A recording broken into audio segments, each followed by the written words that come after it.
Menjelang saatnya Tuhan hendak menaikkan Elia ke sorga dalam angin badai, Elia dan Elisa sedang berjalan dari Gilgal. Berkatalah Elia kepada Elisa, "Baiklah, tinggal di sini, sebab Tuhan menyuruh aku ke Betel." Tetapi Elisa menjawab, "Demi Tuhan yang hidup, dan demi hidupmu sendiri, sesungguhnya aku tidak akan meninggalkan engkau." Lalu pergilah mereka ke Betel. Pada waktu itu, keluarlah rombongan nabi yang ada di Betel mendapatkan Elisa. Lalu berkatalah mereka kepadanya, "Sudahkah engkau tahu bahwa pada hari ini Tuhanmu akan diambil daripadamu oleh Tuhan, terangkat ke sorga?" Jawabnya, "Aku juga tahu. Diamlah." Berkatalah Elia kepadanya, "Hai Elisa, baiklah tinggal di sini, sebab Tuhan menyuruh aku ke Yeriko." Tetapi jawabnya, "Demi Tuhan yang hidup, dan demi hidupmu sendiri, sesungguhnya aku tidak akan meninggalkan engkau." Lalu sampailah mereka di Yeriko.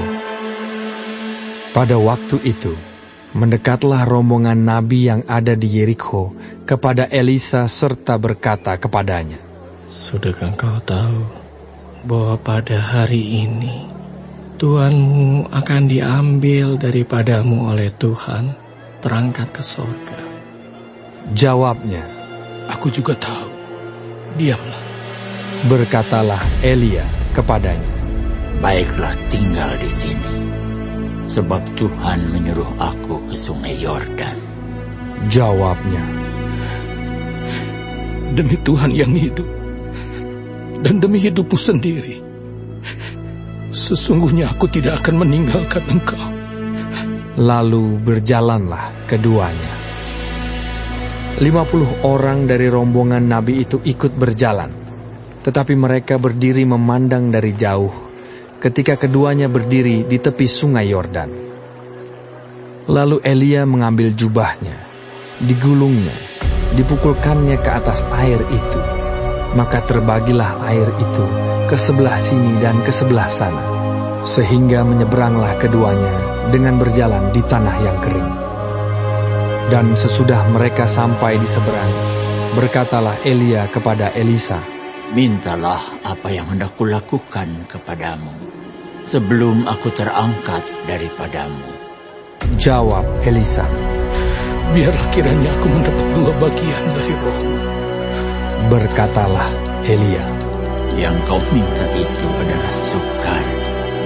Tetapi jika engkau dapat melihat aku terangkat daripadamu, akan terjadilah kepadamu seperti yang demikian. Dan jika tidak akan terjadi." Sedang mereka berjalan terus sambil berkata-kata, tiba-tiba datanglah kereta berapi dengan kuda berapi memisahkan keduanya. Lalu naiklah Elia ke sorga dalam angin badai. Ketika Elisa melihat itu, maka berteriaklah ia, "Bapakku! Bapakku! Kereta Israel dan orang-orangnya yang berkuda!" Kemudian tidak dilihatnya lagi, lalu direngkutkannya pakaiannya dan dikoyakannya menjadi 2 koyakan. Sesudah itu, dipungutnya jubah Elia yang telah terjatuh. Lalu ia berjalan, hendak pulang dan berdiri di tepi sungai Yordan. Ia mengambil jubah Elia yang telah terjatuh itu, dipukulkannya ke atas air itu sambil berseru, "Di manakah Tuhan Allah Elia?" Ia memukul air itu, lalu terbagi ke sebelah sini dan ke sebelah sana, maka menyeberanglah Elisa. Ketika rombongan nabi yang dari Yeriko itu melihat dia dari jauh, mereka berkata, "Roh Elia telah hingga pada Elisa." Mereka datang menemui dia, lalu sujudlah mereka kepadanya sampai ke tanah. Mereka berkata, "Coba lihat, di antara hamba-hambamu ini ada 50 orang laki-laki, orang-orang tangkas.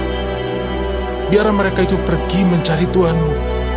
Jangan-jangan ia diangkat oleh roh Tuhan dan dilemparkannya ke atas salah satu gunung atau ke dalam salah satu lembah.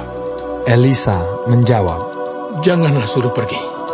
tetapi ketika mereka mendesak-desak dia sampai memalukan, maka berkatalah ia, Suruhlah pergi. mereka menyuruh 50 orang. Orang-orang ini mencari 3 hari lamanya, tetapi tidak bertemu dengan Elia.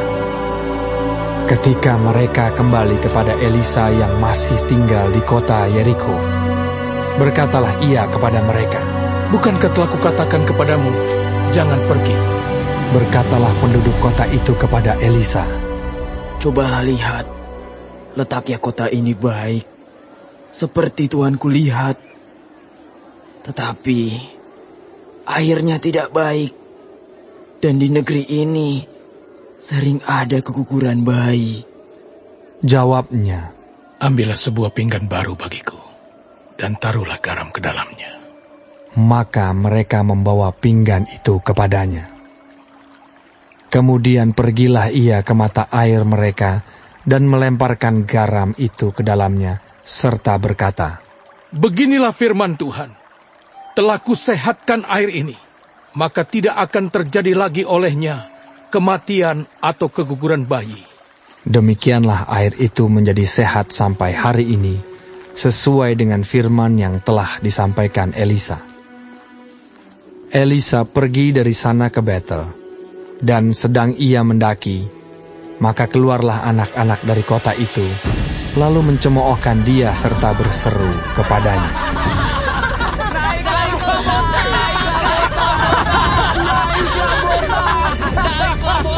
Lalu berpalinglah ia ke belakang, dan ketika ia melihat mereka, dikutuknyalah mereka demi nama Tuhan.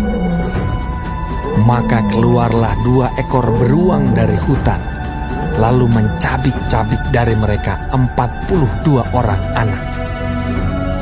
Dari sana pergilah ia ke Gunung Karmel, dan dari sana pula kembalilah ia ke Samaria.